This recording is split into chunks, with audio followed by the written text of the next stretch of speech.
Os artistas mais influentes de cada década da música brasileira. Prazer, eu sou o Ramon Neto, artista independente, e esse é o tema do vídeo de hoje. Para quem não me conhece, eu também sou artista e antes de tudo quero convidar você a escutar a minha música Ramon Neto, Sua Faça, está disponível aqui mesmo no YouTube. Eu vou comentar com o meu canal principal aqui no comentário desse vídeo, vá lá, se inscreva e escute a minha música Sua Faça, que eu tenho certeza que você vai gostar. Mas sem enrolação, vamos para o vídeo. E a ideia desse tema surgiu porque eu fiz um vídeo sobre isso no aplicativo de vídeos verticais da rede vizinha. E esse vídeo, cara, deu uma viralizadazinha. Uma palavra difícil. E aí eu pensei, tá, e se eu fizer no YouTube? Pode dar certo. As pessoas gostam de se interessam por isso. Ô cachorro.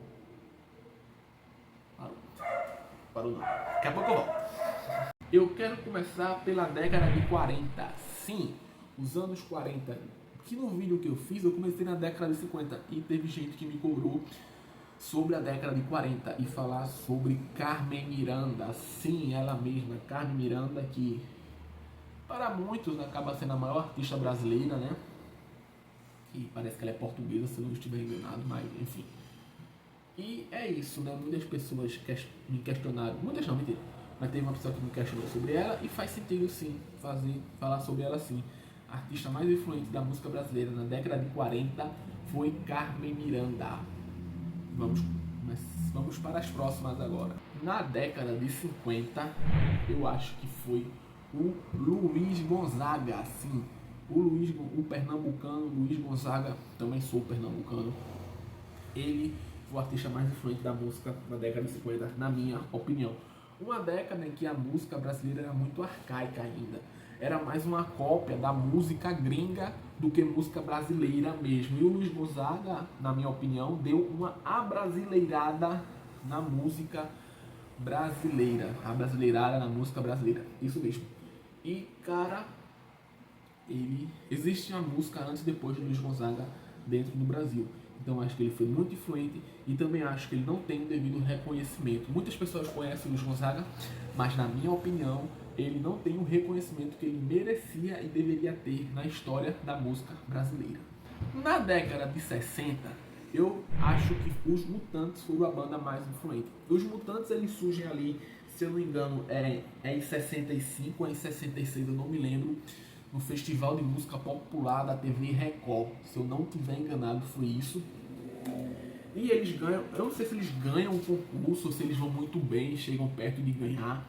Mas o que importa é que eles lançaram o primeiro álbum de rock autoral do país. Sim, o primeiro álbum, porque o rock brasileiro, ele existia já antes. Beleza, tem o Roberto Carlos que fez o seu, mas eu tô falando de álbum. Roberto Carlos, ele de certa forma influenciou muito o rock, ele deu um toque brasileiro no rock, digamos assim. Que até então, tanto com Calbi Peixoto, que era um artista do samba, e outros nomes também, o rock brasileiro era apenas regravações de músicas de fora. Eles meio que, entre aspas, traduziam, né, refaziam a música de fora e lançava. Isso na década de 50, começo da década de 60. O Calbi Peixoto foi um artista que fez isso, ele é um artista de samba. Então, assim, os Mutantes, eles foram a primeira banda no país a fazer uma música, um álbum 100% de rock autoral dentro do país. Fora que também os Mutantes participaram da Tropicália, que foi uma das maiores culturas, um dos maiores movimentos da cultura pop do país. Então, assim, a menção honrosas. Eu vou fazer um vídeo sobre menção. Um dos maiores movimentos pop da história do Brasil, que foi a Tropicália. Então, assim, cara, os Mutantes pra mim é gigante o que eles fizeram ali nos anos 60, né?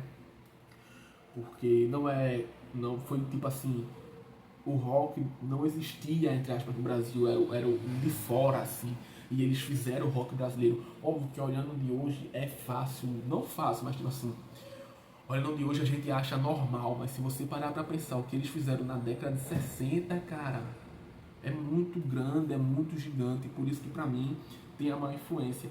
E eu não coloco tanto a Bossa Nova contra o MPB, porque por mais que fosse grandes movimentos brasileiros, mas foi nascido aqui, com a influência brasileira. E querendo a Bossa Nova, não acho que ela... Não, ainda tem gente que lança a música de Bossa Nova, mas ela não é um movimento grande até os dias atuais. A MPB também, mas a MPB teve muitos nomes grandes, não dá pra dizer só um que foi o responsável pela MPB. Beleza, o Jorge Benjor provavelmente, na minha opinião, foi o principal, mas ele não é o único, diferente dos Mutantes, que beleza, talvez não seja o único, tem o Roberto Carlos antes deles, mas pra mim o que os Mutantes fizeram pelo rock brasileiro foi um bagulho assim muito grande, de outro nível, por isso eu coloco eles aqui. E na década de 70, ele, Raul Seixas, sim, que para muitos é o pai do rock brasileiro, que na minha opinião ele não é o pai do rock brasileiro, até porque o rock brasileiro já existia antes dele, como os próprios Mutantes, e até um pouco de Roberto Carlos também, já faziam rock antes dele, mas assim, ele é muito grande. Ele estreia em 74 com Crick Rabandu, se eu não estiver enganado é esse o nome do álbum, Crick Rabandu, é um pouco o nome difícil. Também tem uma leve menção honrosa aos Secos e Molhados, mas eu vou fazer um vídeo falando só das menções honrosas. Mas o que separa os Secos e Molhados do Raul Seixas, na minha opinião, Secos e Molhados foi uma banda curta, foi uma banda que, se eu não me engano, foram 2, 3 anos de existência, a formação original, clássica. Diferente do Raul, que ele passou a década de 70 inteira em alta e teve toda a influência dele, né, com a tal da sociedade alternativa. O Crick Rabandu fez muito sucesso. Teve o Gita, que foi um estouro sensacional. Então, assim, e o Raul Seixas, ele influencia gente até hoje. Até hoje tem muita gente que influencia, que é influenciada pelo Raul Seixas. Então ele fez parte de uma cultura, de um movimento muito grande, sabe? Um jeito de viver, digamos assim. Não é só pelo sucesso em si, é pelo um contexto geral. Então, na minha opinião, nos anos 70, o artista mais influente da música brasileira foi o Raul Seixas. Na década de 80, na minha opinião, é incontestável dizer que foi o RPM. Tipo assim, qualquer outra banda dos anos 80 não fez o que o RPM fez. O RPM foi um sucesso estrondoso, foi estilo Beatlemania. Os anos 80 ele é recheado de banda boa, principalmente no rock. Mas o RPM, cara, não tem... O RPM, eles lançaram quase... O RPM, eles venderam quase 3 milhões de cópias com um único álbum, Rádio Pirata ao Vivo. Foi o maior estouro da década de 80, foi a maior cultura pop da década de 80. O Paulo Ricardo era o cara mais top do país, sabe? Só que a questão do RPM é que é uma banda curta. Ela é uma banda que começa nos anos 80 e se encerra nos anos 80. Por mais que eles tiveram outras reuniões posteriores, e até hoje em dia existe o RPM, o legado, só com Fernando Deluc, não Felipe Deluc, e o Paulo Ricardo tem a sua carreira solo. Mas assim, cara, pra você ter noção do sucesso do RPM, eles, em 87, eles fizeram um álbum, lançaram um álbum, Quatro Coiotes, e esse álbum é considerado um fracasso de venda na música brasileira. E esse álbum vendeu 400 mil cópias.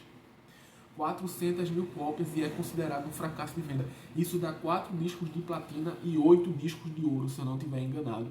E é considerado um fracasso, porque o sarrafo do RPM estava muito alto. Isso é pra você ter noção. Em 89 ou é 88, acho que é 89. Banda se separa e depois tem as reuniões. Então assim, o RPM nos anos 80 foi a maior e principal banda do país. Mais influente também. De verdade.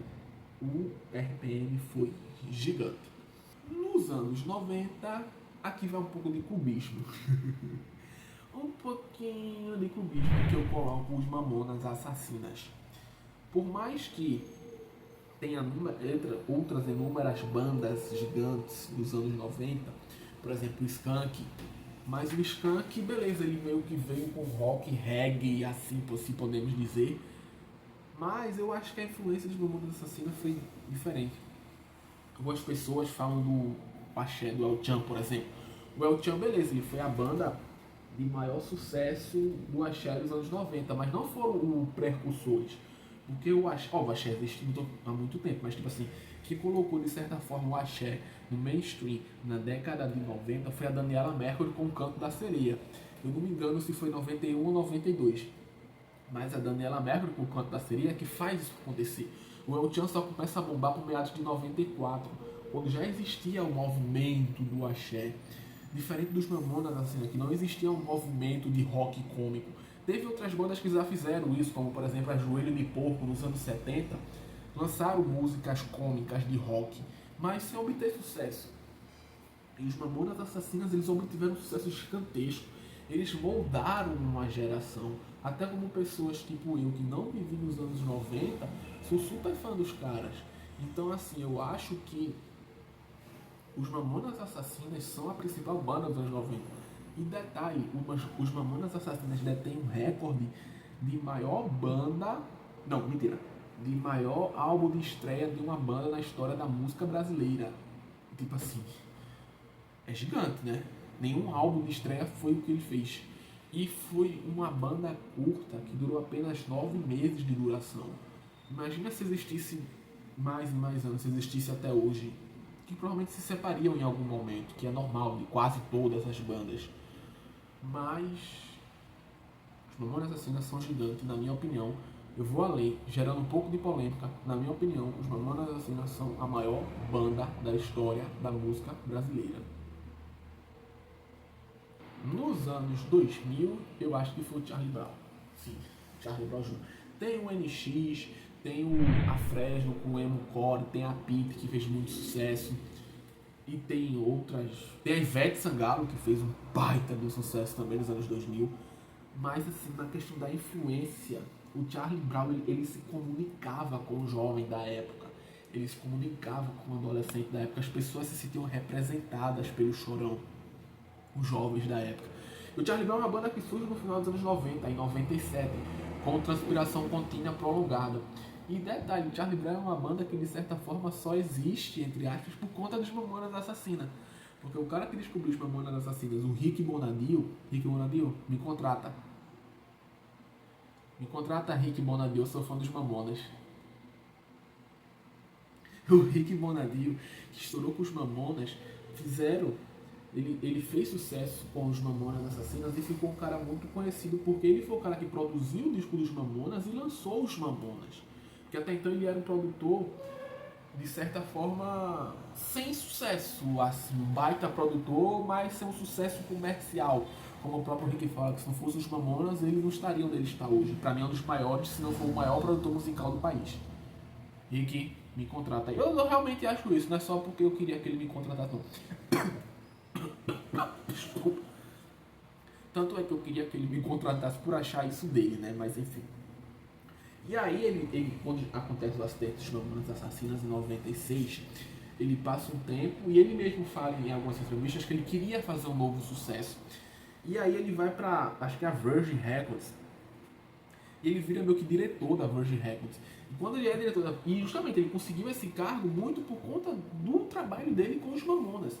E aí, quando ele tá lá, ele conhece através de um outro rapaz, que eu não lembro o nome agora, o Chorão e a Charlie Brown Jr.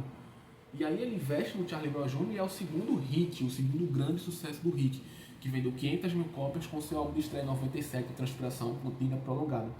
E aí, né, com a final da década de 90 e começo dos anos 2000, o Charlie Brown explode de vez, e aí vende pra caramba, lança vários álbuns e faz um enorme sucesso, e na minha opinião foi a banda mais influente dos anos 2000. Eu já vou falar de 2010 e 2020, da década, né? 10 e 20 ao mesmo tempo, porque pra mim é a mesma artista, a Anitta.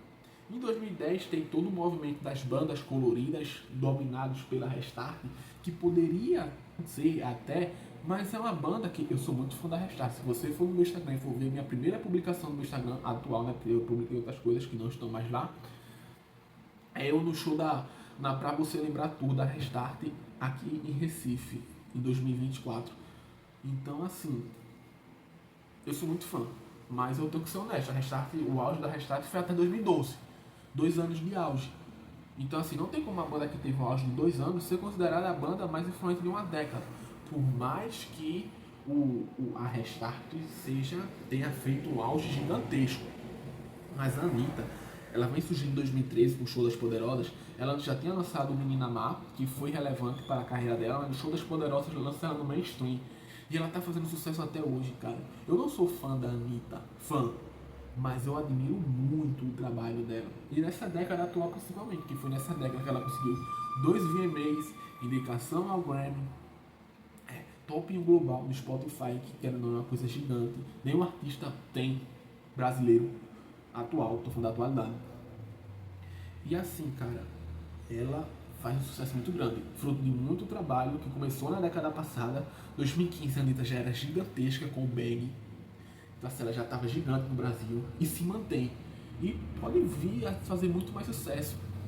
Uma coisa que eu acho que acontece com a Anitta é que a gente só vai valorizar mais a Anitta quando ela parar, quando ela se aposentar, quando ela deixar de fazer show, deixar de fazer música. Eu lembro que antigamente tinha o que se falava que ela queria se aposentar com 30 anos, né? Não sei se ela está perto de se aposentar ou está longe, mas a gente só vai realmente dar o devido valor à Anitta quando ela se aposentar. E aí nós vamos ver o quão gigante foi essa mulher na música brasileira. Mas eu já consigo ver isso hoje. Então, pra mim, Anitta, melhor artista da década passada. Você pode querer algum... Você tem a Marília Mendonça, que, né, é gigantesca. Mas eu acho que a Anitta, ela é maior na década passada, né? Com todo respeito a Marília Mendonça, é uma enorme artista, gigante artista. Mas é como eu falo, é do questão do movimento, porque o movimento sertanejo, ele já é muito famoso, sabe? A Marília Mendonça fez um sucesso absurdo, o Gustavo Lima também é outro que fez um sucesso absurdo, e vários sertanejos, Jorge Mateus, o Henrique Juliano, mas é tipo, eles são todos do mesmo movimento, que é o movimento sertanejo. Diferentemente da Anitta, que o movimento pop no Brasil, entre aspas, foi criado por ela. Não criado, mas vocês estão querendo entender mais o que eu tô querendo dizer. E eu penso o seguinte, no Brasil, no país, na atualidade, existe um jeito de fazer música antes da Anitta e um jeito de fazer música depois da Anitta. A Anitta moldou muito isso, ela influencia muito o artista. Eu, por exemplo, sou um artista que sou influenciado pela Anitta. A Anitta já sempre, há muito tempo atrás, era uma inspiração para mim, sabe? Então tem tudo isso. Então eu acho que a Anitta é a artista do momento e pode ser uma das maiores artistas da história da música brasileira, se continuar desse jeito, né? E é isso, galera. Esse foi o vídeo de hoje. Deixa aqui nos comentários se você concorda, se você discorda. É só a minha opinião, não é uma verdade absoluta. Você pode achar que faz o menor sentido tudo que eu acabei de falar. E é só um vídeo, é só uma brincadeira, é só uma opinião, é só brincando. Eu não sou um especialista, não sou formado em música, não sou nada. Eu sou só um artista que resolveu falar aqui com a câmera. E é só isso. Sabe, queria mais uma vez convidar todos vocês para escutar minha música, Ramon Neto, Sua Farsa, aqui mesmo no YouTube, Sua Farsa, Ramon Neto, aqui mesmo no YouTube. E eu vou lançar uma música nova segunda-feira, dia 29 do 12, às 6 horas da tarde. Essa música é muito boa. Não faz isso comigo, não. E ela será lançada no meu canal principal, que é o meu canal das minhas músicas. E você está convidado para assistir. Muito obrigado e é isso. Quem sabe o artista mais influente da próxima década não seja eu. Ou até dessa, estamos na metade, quem sabe, não é mesmo? Você poderia me ajudar com isso, hein? Mas é isso, galera. Deixa o like, se inscreve, deixa um comentário, escute a minha música e valeu! Até o próximo vídeo!